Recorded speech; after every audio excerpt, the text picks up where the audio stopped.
who is Martin Kisly. Dr. Kisly was born in Simferopol, Crimea. He is a historian of Crimea and the Crimean Tatars with a focus on Soviet and post-Soviet periods. He defended his PhD dissertation in 2021, and his dissertation was entitled Crimean Tatars Return to the Homeland in 1956 to 1989. Dr. Kisly was a visiting scholar at the University of Michigan in Ann Arbor as a Fulbrighter in 2017 and 2018. He's also one of the authors of the online course, Crimea, History and People. He is currently a senior lecturer at the Department of History at Kyiv-Mohyla Academy, and his research interests include, but are not limited to, oral history, memory, trauma, identity, migration, and colonialism. And we are really looking forward to Dr. Kisly's talk today, which is entitled Claiming the Homeland, Crimean Tatars Deportation and Return. So Dr. Kisly, thank you so much for sharing your research expertise with our community, and we are looking forward to your talk. Yeah, thank you. I hope you can hear me well. Thank you for having me today and for an opportunity to share my research with you. A few words about my research. The topic of my study is deportation and return of Crimean Tatars. It's even more about the return than the deportation. My dissertation thesis was about the way Crimean Tatars shaped the notion of homeland while being in exile and how they tried to return to Crimea during the Soviet period. Before February 24, before the full-scale invasion, I was thinking about extending my thesis, extending my research, and cover the return of Crimean Tatars in the 90s after the collapse of Soviet Union. It seemed like a totally reasonable plan. However, the current situation is making it impossible for several reasons. First, I cannot reach my informants in Crimea, and oral interviews are my main sources. Secondly, it seems to me that expectations and responsibilities researchers are facing right now are much higher due to ongoing war and our common intention to reforge, reshape, to change the historical narrative. What I'm working on at the moment is an idea of writing in the Crimean Tatars deportation and return into the bigger story of Russian colonization of Crimea. After 2014, after the occupation of Crimea, Ukraine has rediscovered the peninsula and Crimean Tatars. However, there are still many blank spaces. We know about the Russian annexation of Crimea in 18th century, and we call it the first annexation because the second happened 10 years ago. We know about the 1944 deportation, but only some common facts. Unfortunately, absence of Ukrainian grand narrative of Crimean history is making impossible the better understanding what is standing behind all these events.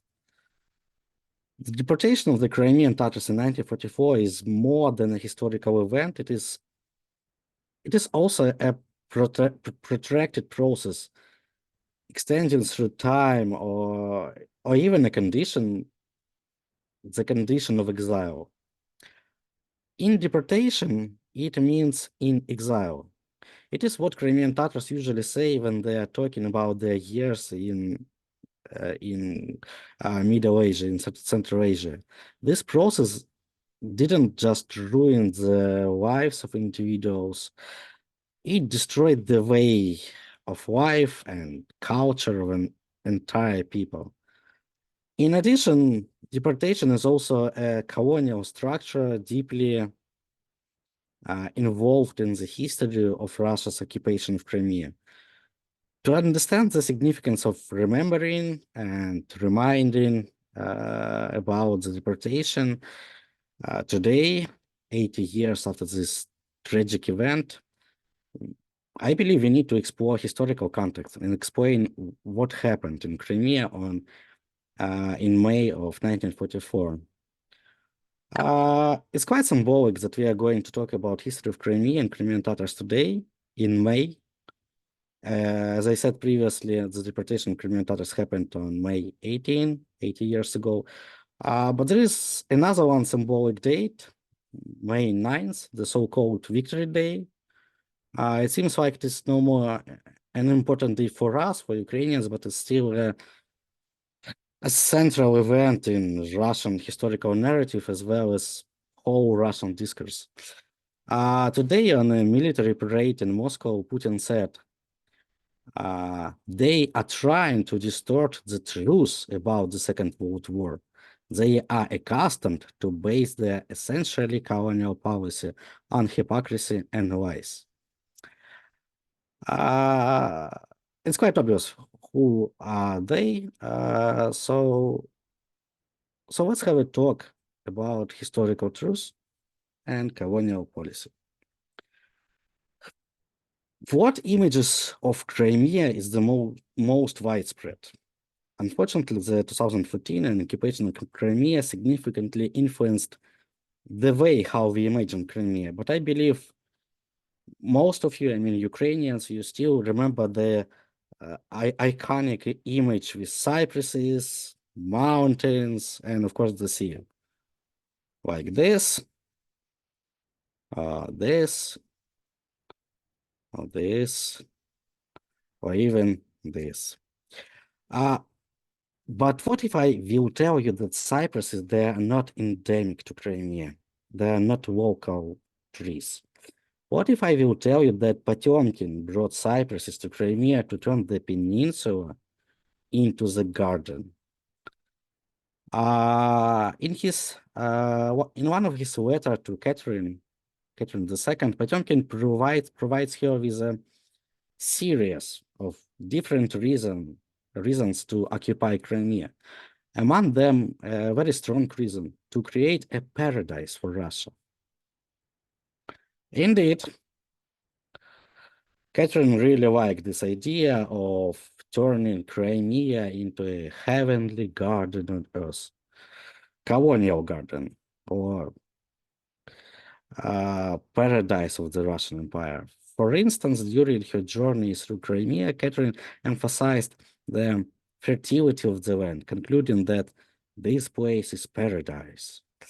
In one of her letters to Potemkin, Catherine wished him success in sowing trees and planting gardens. Potemkin really ordered a lot of trees and flowers, including olives, pomegranates, and of course cypresses, to be bought in great quantities from Constantinople and Smyrna. He wrote to Catherine, under your care, this country will be transformed from barren steppe into a bountiful garden, from the abode of beasts into a propitious harbor for people streaming in from all countries. In this sentence, the whole meaning of Russian annexation of Crimea is the Crimean land was imagined as a barren steppe and the locals as beasts. It was believed that nature needs to be conquered, it needs to be mastered. Its wildness should be turned into a civilized garden. Indeed, Peter Pallas, a Prussian naturalist invited to the Russian Empire by Catherine, wrote in his travel writing, that Crimean Tatars are useless, inactive, and even dangerous. Potemkin in his letters argued that Crimean Tatars are lazy and their gardens presented no traces of human intervention. Unfortunately, we don't have enough researches and writings about Russian annexation of Crimea. The few that we have are written in a Russian discourse, in Russian canon tradition, describing the annexation as peaceful incorporation. Historians traditionally are paying attention to the manifesto on the annexation of the Crimean Peninsula, in which Catherine promised to put the Tatars on the same legal footing as her natural subjects and to defend their person, property, churches, natural faith, which they can exercise freely. It seems like it is a trap in which many researchers were trapped. The image of enlightened monarch can be very misleading, as well as the whole idea of transformation of Oriental barbarians into civilized Europeans. Instead, what I am arguing, the settler colonial situation is missed here. The Russian Empire annexed the Crimean Khanate in 1783, and this began the history of the Russian presence in the peninsula. The process of incorporation of the peninsula into the Russian Empire happened through the 19th century, an era of colonization in the history of Western European empires. And one of his letters to Catherine, arguing that the Crimea must be annexed to the Russian Empire, Potemkin makes a strong argument. One of his points is that the major European powers have appropriated colonies, and Russia too must emulate them.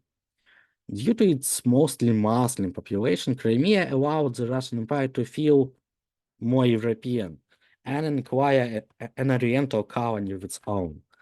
Unlike the Western empires and their colonies, Crimea was not separated from the Russian metropole by sea. Moreover, the people that were being colonized, unlike the indigenous people of North America, Australia, or other settler colonies of the world, they were well known to the European nations and to the new rulers.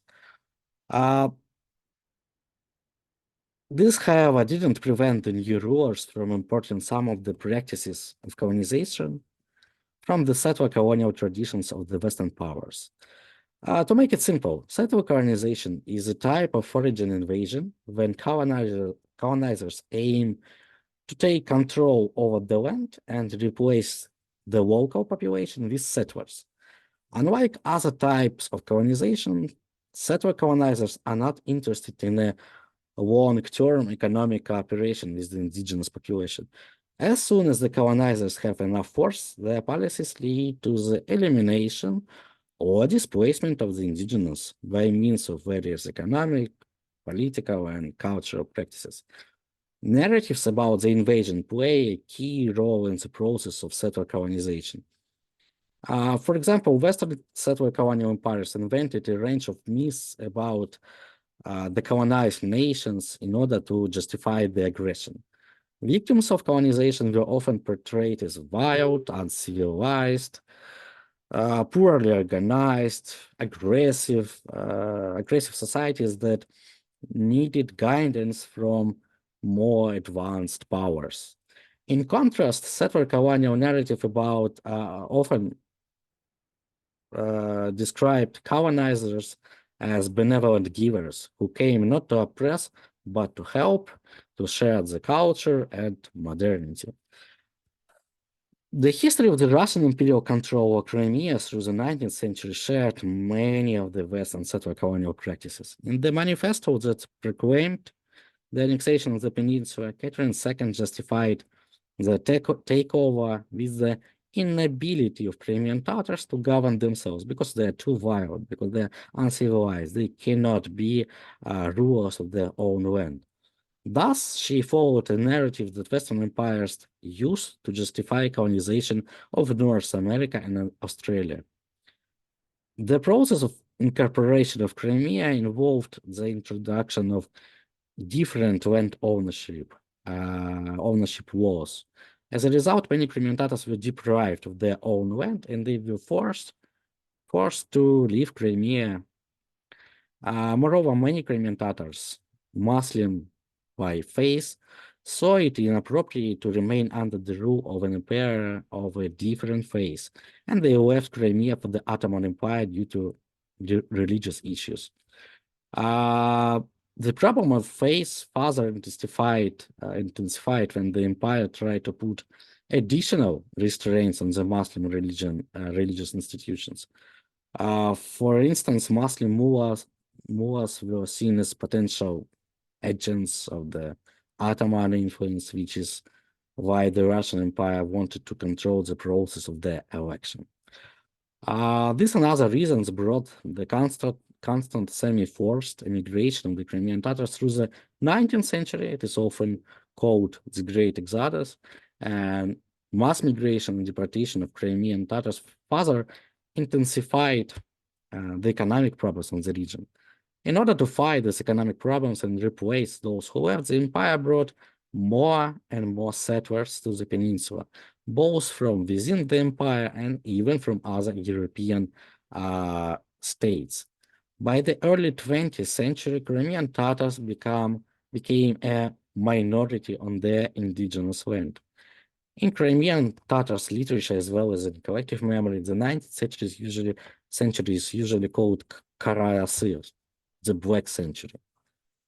After the Crimean War, the status of Crimea changed from Russian Orient to Russian Riviera. Due to the Tatarization of Crimea, as well as the construction of the railroad, the peninsula became a popular resort among Russian elite. It is ironical that from one hand, Crimea Tatars were a highlight of an exotic southern and still oriental resorts. For instance, Crimean Tatars guides became a notable component of holiday entertainments of Russians, and they were even sexualized in a colonial way. From the other hand, two of the most prominent Russian works set in Crimea in the second part of the 19th century, Lev Tolstoy, Sevastopolские рассказы, Sevastopol sketches, and Anton Chekhov, Dama с собачкой, The Lady with the Lapdog, make no mention of Crimean Tatars at all. They're not present in this literature. Crimean Tatars became a service staff for ladies with lapdogs and workers in vineyards and tobacco fields for a long period of time. But not only Catherine, as well as Russian writers of the 19th century, were calling Crimea a paradise. Mehmet Niyazi, Crimean Tatar poet born in Dobruja, where his family had migrated from Crimea, in 1899, he visited Crimea for the first time in his life, and he wrote that he was captivated by paradise of this land. He wrote a lot about lost paradise, but most important, about motherland.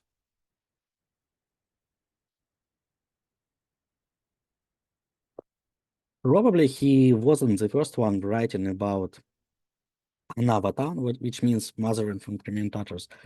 Anyway, his poems were extremely popular at the time of Crimean Tatars waking up from the Black Century. From this moment, Crimean identity has become more important than the traditional Muslim one. In the beginning of 20th century, Crimean Tatar students founded the organization Vatan, which means Homeland. Their declared purpose was to liberate the Crimean Tatar people from the colonial rule. The emergence of a new Crimean Tatar elite, guided by the ideas of nation building, as well as the anti-colonial struggle, led to the creation of the National Party Milli Firka in 1917 during the so-called Russian Revolution. Members of the party, in particular Naman Chelipchikhan, made an attempt to create a Crimean Tatar government in Crimea. But unfortunately, the Bolshevik Revolution, their takeover in Crimea, and the creation of the Soviet Union not only terminated the attempts to forge Crimean Tatar national authority, but led to mass execution of the young Crimean Tatars intelligentsia. Those exterminations were called the Red Terror. Victims of those exterminations were often accused of counter-revolution, nationalism, or so. What will.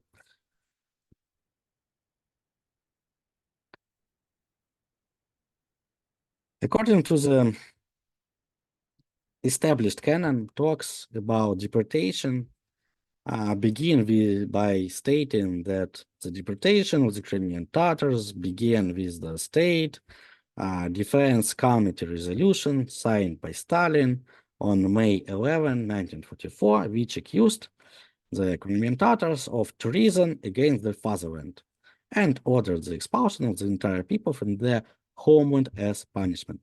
That's what I used to write too. And only recently did I realize that both referring to the Soviet myth about collaboration and refuting this myth both reproduce the Russian narrative, which continues to prevail in the Russian Federation today. This myth, it appeared long before May 1944, and it is an integral part of the colonial structure. From the moment that Russia appeared in Crimea, it aimed to reduce the size of the peninsula's indigenous population, resulting to terror, discrimination, and resettlement. The local population was rooted in the land, which reminded the colonizers they were alien newcomers, and using political, economical, and religious persecution, the latter literally pushed the former out of Crimea.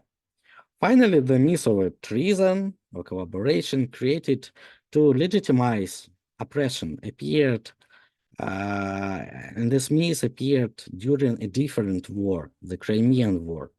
Thus, the deportation of the Crimean Tatars in May 1944 was a culmination of the Russian policy to Russify Crimea. On May 18, at dawn, armed officers arrived at the homes of Crimean Tatars. At the time, most of the men were in the Red Army, so it was the women, children, and elderly who were at home. In state of shock and panic at gunpoint, people were either given 10 to 15 minutes to pack their most precious things, or else the officers forced people from their homes immediately. Few are stories of guards who allowed the exiles to take food, clothing, or household items with them. The population was transported by trucks to railway stations, where they were loaded onto trains. This was all done in haste and rather chaotically. As a result, people from a single village or community, or even from the same family, they were separated and ended up in different cars or even in different trains. By the 20th of May, the last train carrying deported Crimean Tatars set off for Uzbekistan.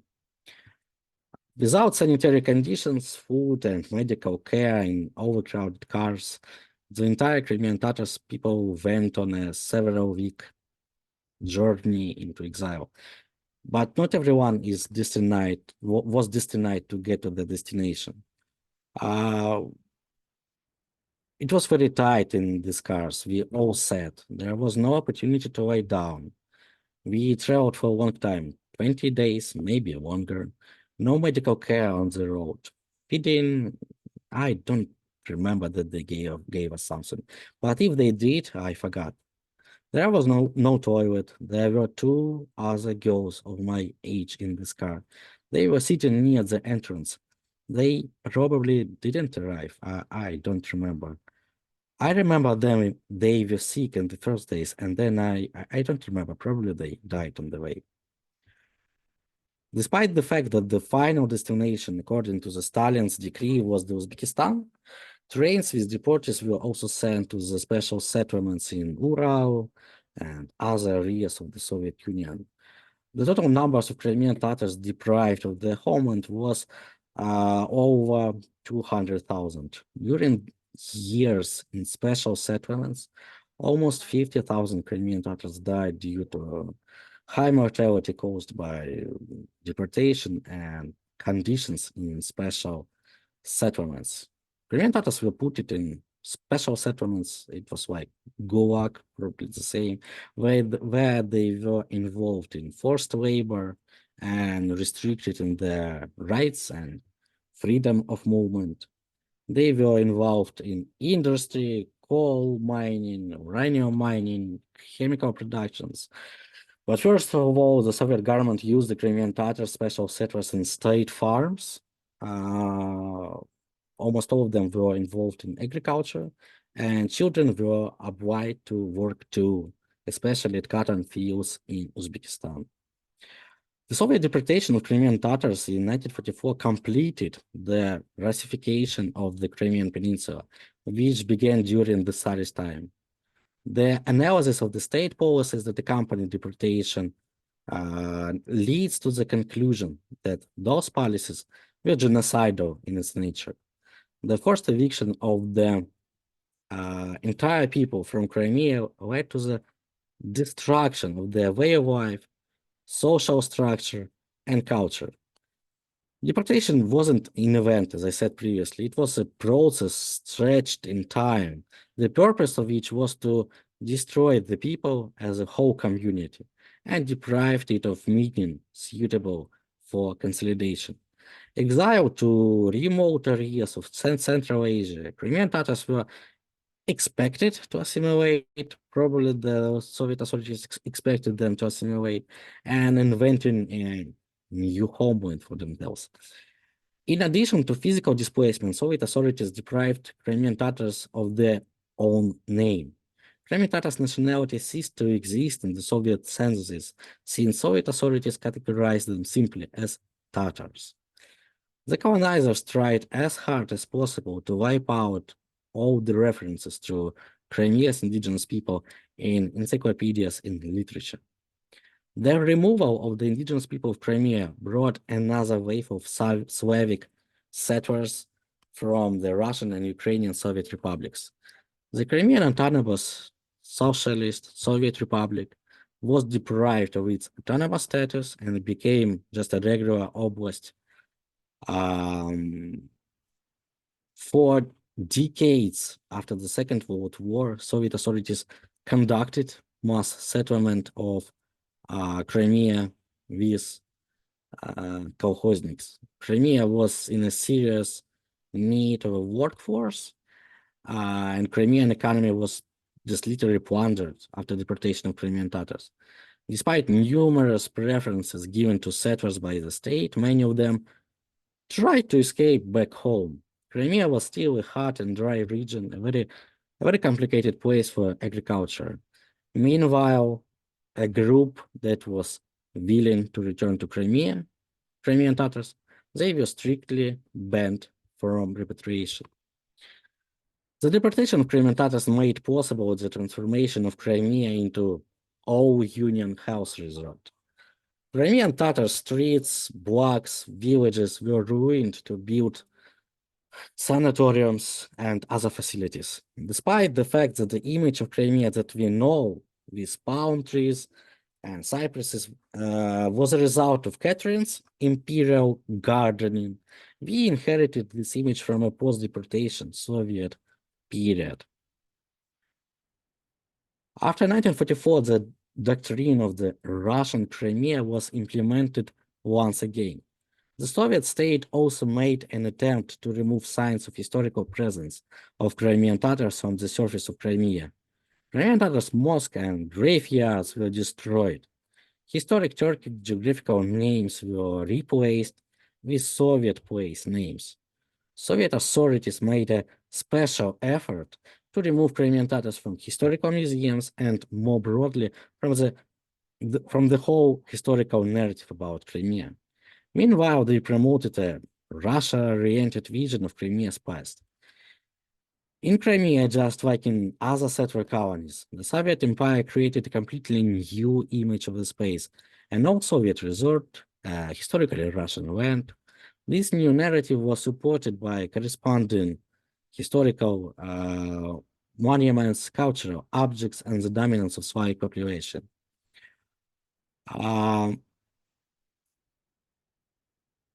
The Crimean Peninsula became colonized not only by means of elimination and displacement of its indigenous population, the very meaning of the word Crimean became completely different. In 1956, after the death of Stalin, special settlements were cancelled, and Crimean Tatars were allowed to leave their place of deportation. They were allowed to live everywhere in the Soviet Union, but not in Crimea. Those who tried to return, they were deported again. The history of deportation and return of the Crimean Tatars is unique because they didn't receive the right to return to their homeland after the death of Stalin, like other deported people do, like Chechens or Ingushes. At the same time, Crimean Tatars, they didn't assimilate in Uzbekistan. In exile, Crimean Tatars shaped the image of Crimea as a promised land, an image of a lost homeland they need to return to. The older generation of Crimean Tatars formed the image of a lost homeland, a place with incredible landscapes, like a fairy tale. The second generation of Crimean Tatars born in exile, they adopted this image. This image was also a call. It was a call to leave everything and return to Crimea, even illegally. On September 5, 1967, the decree was issued, according to which all the charges against the Crimean Tatars were dropped. But as it turned out later, on the same day, another resolution was issued, according to which Crimean Tatars were still not allowed to return to their homeland. This resolution was not published in newspapers, but it was shared among party members and officials, especially in Crimea. However, it was this decree issued on September 5, 1967, that provoked Crimean Tatars to relocate to Crimea. Crimean Tatars packed their stuff and went to uncertainty, together with the elders who dreamed of dying in the native land, and children who have never seen Crimea, but accepted the dream of this land from their parents. First, they were arriving to Simferopol, the administrative center of Crimean Oblast, where all authorities were. Park and city squares of Simferopol were literally occupied by Crimean Tatars for two main reasons. First of all, they were waiting for appointment with local authorities to get some clarifications. Secondly, Crimean Tatars were not allowed even to get a hotel room. They were banned. So streets were their homes. Human rights activist Petro Grigorenko, who came to Crimea in the summer of 1968, he later wrote in his memoirs that the train station, airport, and city squares were filled with Crimean Tatars who besieged Soviet and party authorities. Grigorenko drew attention to the fact that Crimean Tatars families with small children in their arms, they found themselves in conditions where they were forced to sleep on the background in public squares. This strategy of return, when Crimean Tatars were trying to get an appointment with local authorities and get a permission, a resident permit in Crimea, I'm calling it through the front door. This strategy was in action for approximately just 1 year.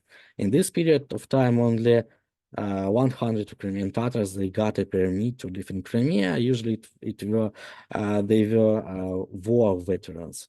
For others, it became clear that they are not welcomed on Peninsula. Previously, I mentioned an additional resolution issued on September 5, 1967. How it worked. The resolution said that the Crimean Tatars, they are allowed to live all around the Soviet Union, but in accordance with current legislation on employment and passport regime. On practice, it meant that newcomers should get a registration, propiska. To get the registration, they were obliged to have a job. But without registration, they couldn't get a job. So literally a vicious circle was created for Crimean Tatars in Crimea. What they did instead? The Crimean Tatars went to small villages in the northern part of Crimea where there was a bigger chance to receive a permit from local authorities or at least to stay unnoticed to police and militia. In addition to creating obstacles in obtaining residence permit, the authorities started forced eviction of Crimean Tatars, literally another deportation. So the police usually appeared in the middle of the night, breaking down doors. Crimean Tatars, including women and children, were forcibly dragged into trucks, and men with their tied hands were beaten. There was no opportunity to collect things. Valuables were usually stolen, and the family could be left at an empty railway station out of Crimea, somewhere in the Kherson region, without money, without anything. Such forced removal out of Crimea served as a factor of re-traumatization, reminding of the deportation of 1944, and received the name repeated deportation.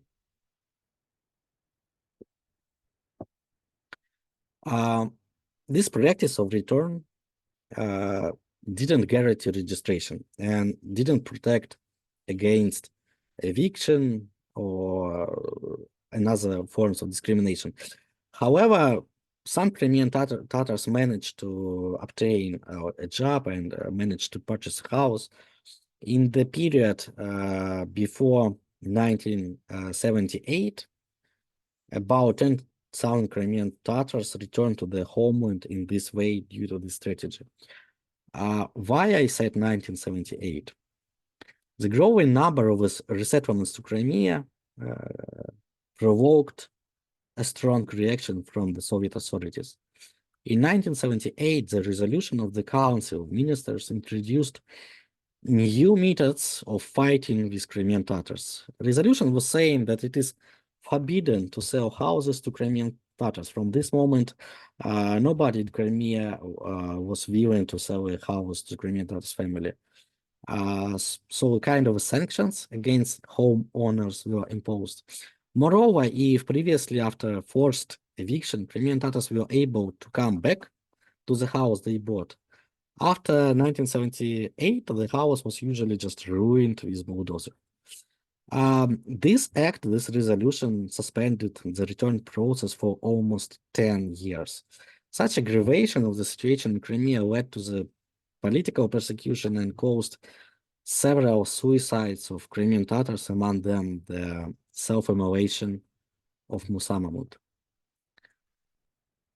With the start of perestroika in the Soviet Union, Crimean Tatars migration to Crimea resumed in 1987, when Crimean Tatars organized a protest in Red Square in Moscow in July of 1987, and they were demanding permission to return to their homeland.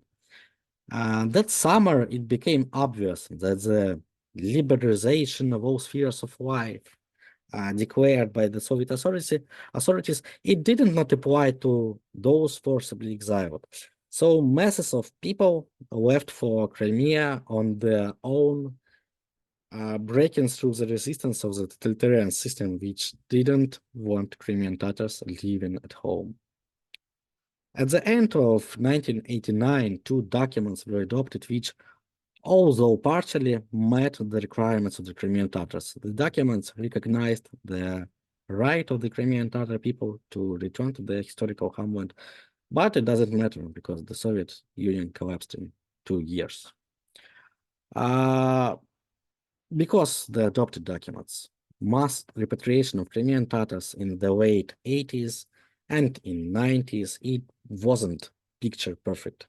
Local Soviet and then post-Soviet elites, they were resisting the return of Crimean Tatars with all their might.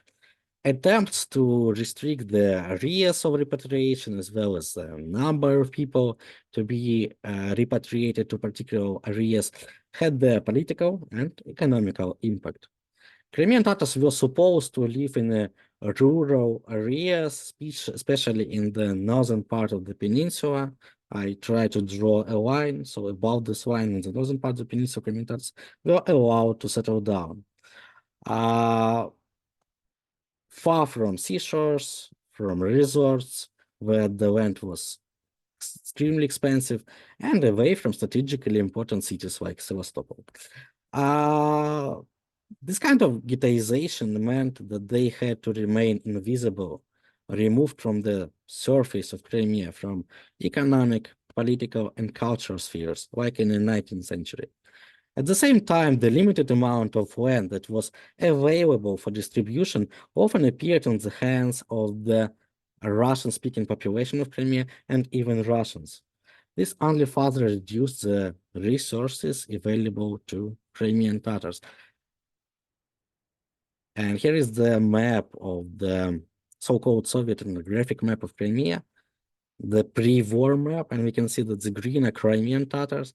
So the areas of their residence before the deportation, it was southern shores of Crimea, as well as the mountain region, and after in 19th, it was the steep northern part of the Crimea. Despite the fact that Crimean Tatars managed to return to Crimea during the Soviet time and after the collapse of the Soviet Union, they found themselves in a position of minority in a native land. Unfortunately, Ukrainian state were looking at indigenous people of Crimea through the old colonial lens. And I personally believe it was one of the reasons of Russian occupation of Crimea in 2014. It isn't incredibly difficult to talk about the deportation of Crimean Tatars this year on the 80th anniversary of this crime. On May 18, people in Crimea will not gather for public commemorations of the dead. After Crimea was occupied by the Russian Federation in 2014, public mourning on May 18 was banned by the occupying authorities. Commemoration of the deportation has again moved from the public sphere to the family home, just like in the Soviet times. To some extent, this ban doesn't just demonstrate the rebirth of Soviet discriminatory policies, controlling public space and commemorative practices in Crimea. It speaks of the occupying authorities' fear that May 18 has the potential to mobilize the indigenous population. In 2014, the Crimean Tatars proclaimed their pro-Ukrainian and anti-Russian political position. Over the past 10 years, both on the occupied peninsula and on the free territory of Ukraine, Crimean Tatars have demonstrated that they are the bridge joining the mainland of Ukraine and the peninsula.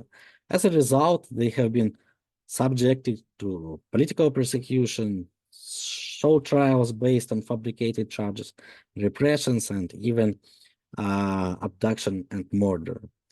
Following the occupation of Crimea by the Russian Federation, the homes of Crimean Tatars on the peninsula have become the sites of regular searches and arrests. The searches usually happen early in the morning without warning and with a violent force.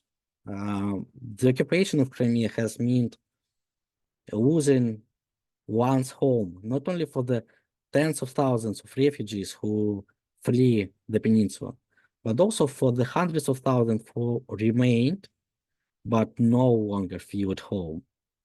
The 2014 was a painful reminder, in some cases even a repetition, of the event of another spring, 1944.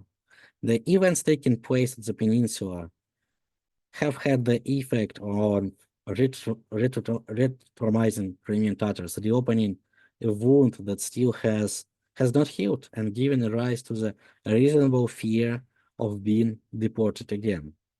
If 10 years ago Crimean Tatars were afraid of being packed into the freight cars, then today it is evident that the occupiers are taking a different approach, which has its roots in the 19th century. The so-called hybrid or quiet deportation involves squeezing the most active part of Crimean Tatars out of the peninsula, in addition to arresting those who remain and imprisoning them outside of Crimea. After launching the full-scale war against Ukraine, the Russian Federation commenced the forced mobilization of Crimea's residents into Russia's armed forces. This prompted a large migration of Crimean Tatars.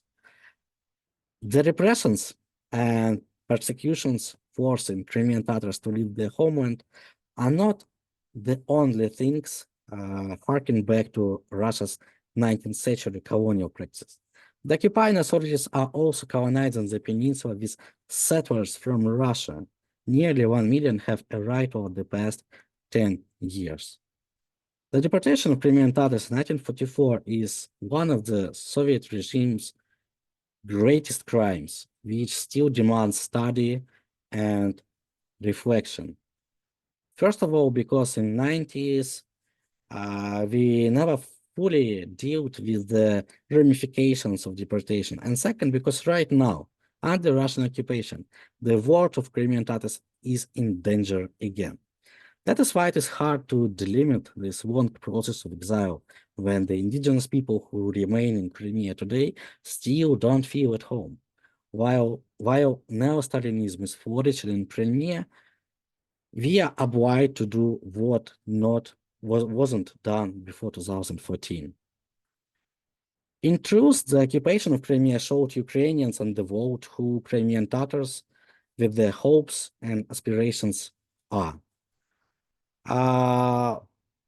But until the rights of the Crimean Tatars as indigenous people are fully reinstated, the discourse of empire will persist. The slogan, everything began with Crimea and it will end with Crimea, which spread far and wide after Russia launched its full-scale invasion, is spot on, as Russia's aggression against Ukraine really did begin in February 24 in Crimea. But the occupation alone is not enough. Taking into account the history of settler colonialism in Crimea, the expulsion of the indigenous people, and the destruction of the institutions, as well as the invention of imperial historical myths and narratives about Crimea, we must put in the effort truly to decolonize our discourse regarding Crimea and Crimean Tatars. Thank you.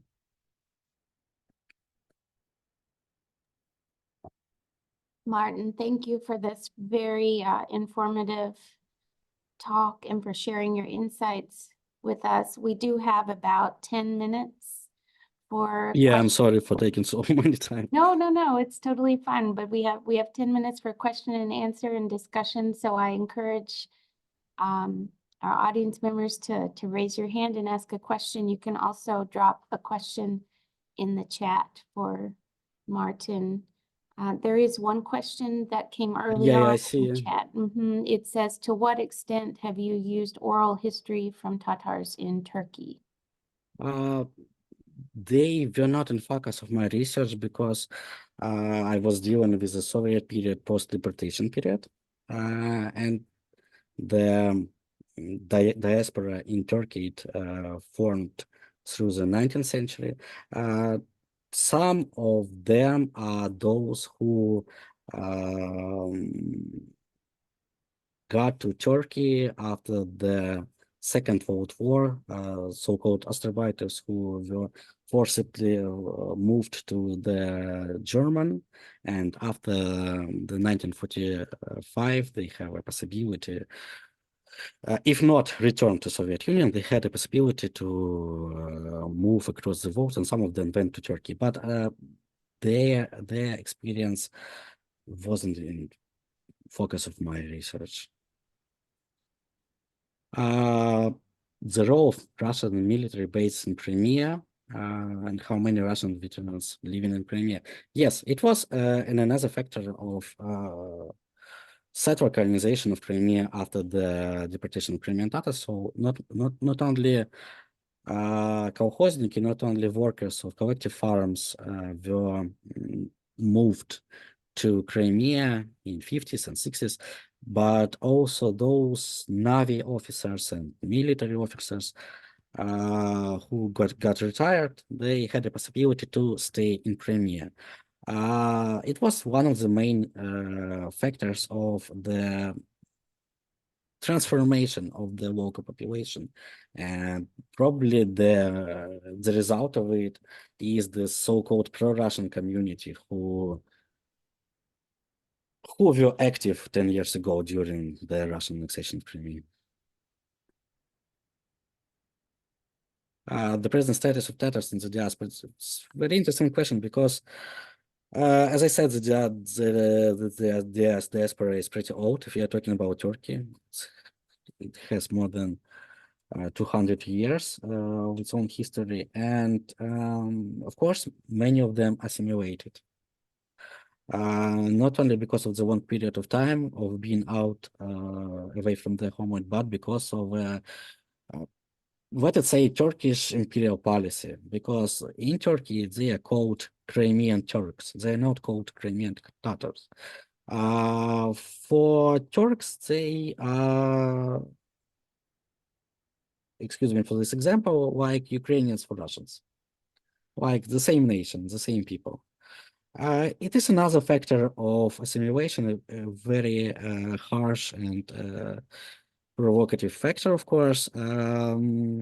Of course, the Russian occupation of Crimea 10 years ago, as well as the full-scale invasion 2 years ago, somehow it stressed this diaspora and woke it up the feelings of belonging to the Crimea. And the Turkish diaspora is pretty active, and there are some rumors that, for example, the escaping, the freeing of commanders of Azov to the Turkey was due to Crimean Tatars diaspora in Turkey. Because as we remember, Erdogan invited them to Turkey. Nevertheless, the full-scale attack on Ukraine and another wave of migration of Crimea, which I mentioned previously,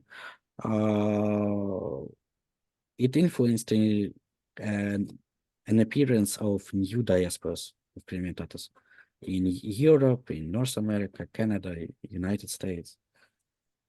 So this pretty long story of Crimean Tatars diasporas.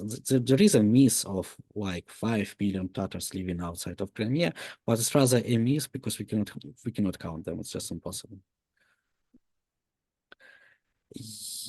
Yes, when I was the parallels to Gaza. When I was writing my research, I was relying on different methodological frames and approaches like oral history, memory studies, and so on. And one of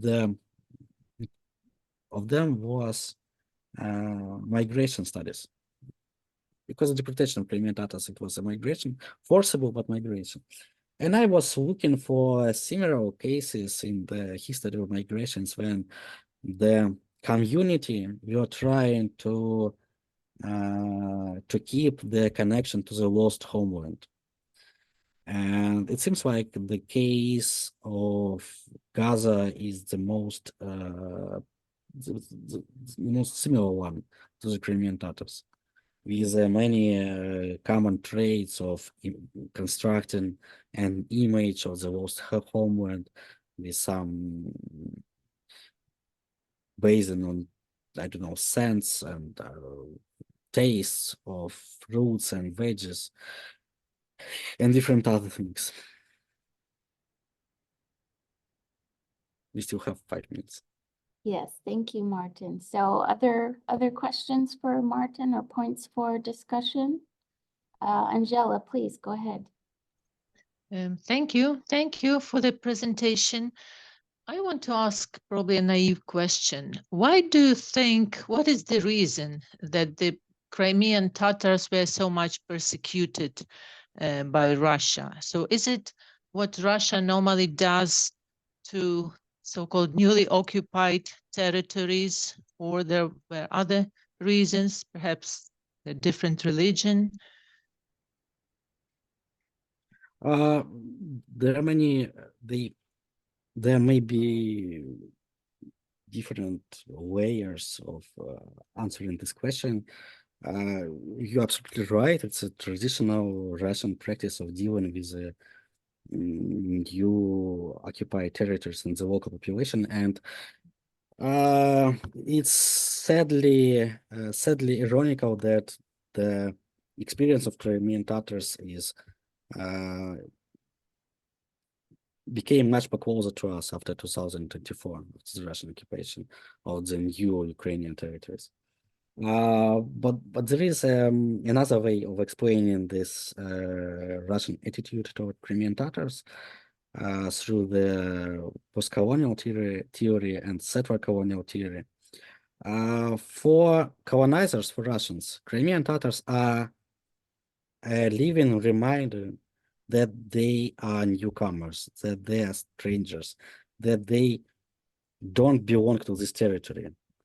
Until the deportation of Crimean Tatars, until the changes of toponyms in Crimea, the whole land, the whole landscape was reminding Russians about their status as newcomers, as aliens to these territories. Probably it's the most important reason.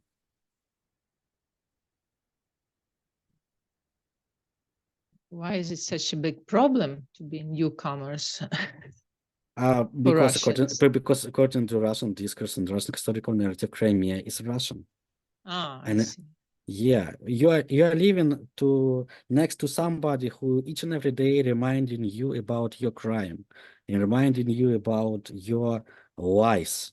As Putin said in his talk today, they are trying to eliminate our truth. There is no truth. The truth is the occupiers. So this will definitely happen to Ukrainians on the occupied territories. Don't you think so? And we can see it. Yes, definitely. So probably it's useful to emphasize this point in your research, in your publications, that this is, so we can generalize this in this way, that this is Russia's normal way of dealing with newly occupied territories. Because probably this will somehow resolve this discussion about negotiations, about compromise, and so on. So it's not about territories, because there's still discussion, what is this conflict about, this war actually about? And there is an opinion that this is about a territorial dispute. So this example shows that it's not just about territories. It's rather a genocide. Yeah, unfortunately, in the public opinion, not only in Russia, but in the Europe and the North America, we can see it from some declaration by Tusk or Elon Musk or I don't know, different politicians and public figures.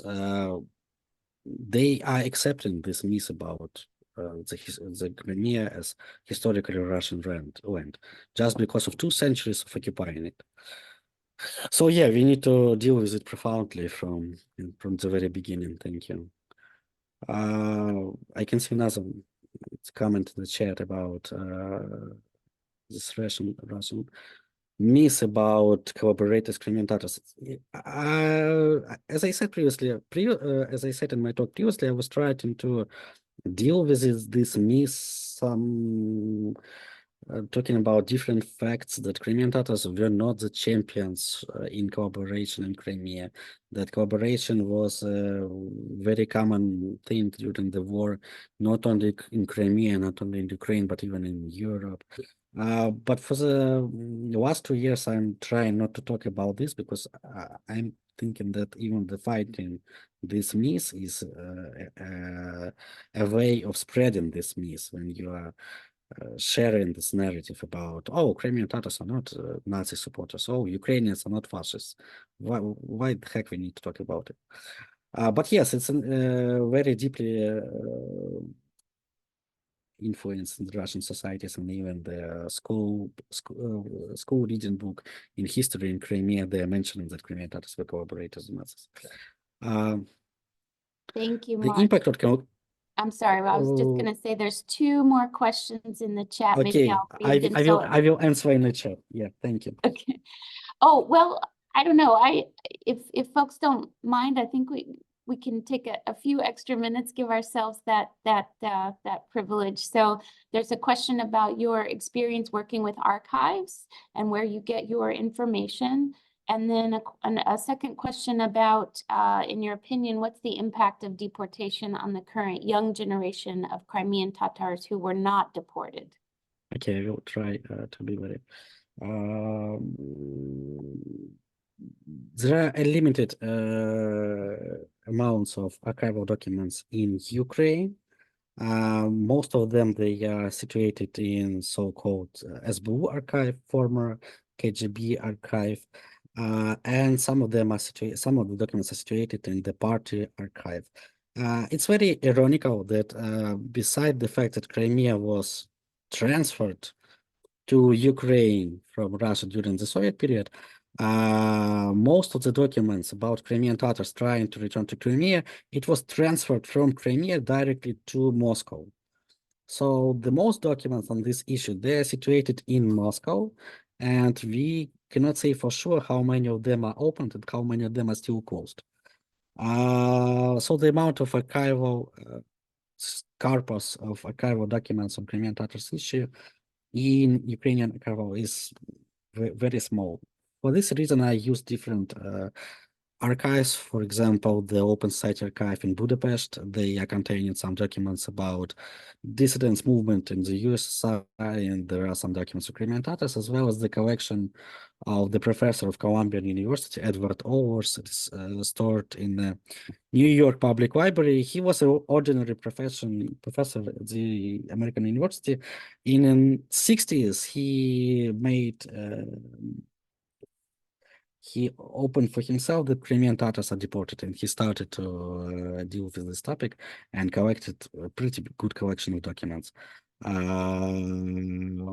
This absence of archival document is a reason why I started recorded oral interviews. Second question, impact of deportation, the current and generation. Culture, language, probably there are two most crucial factors, because if we are talking about identity, the deportation rather reinforced the identity of Crimean Tatars, because before the deportation, there was three different sub-ethnic groups of Crimean Tatars living in the steppe region, in the mountain region, in the south coast region. The deportation of Crimean Tatars united them, and it's forged in you a very modern identity, a very national identity, with Crimea as a homeland at the center of it. So they are not assimilated in the terms of identity, but they are feeling some issues with their traditional cultures and, of course, their language. Thank you. Thank you so much, Martin. Wonderful presentation and very interesting questions and discussion.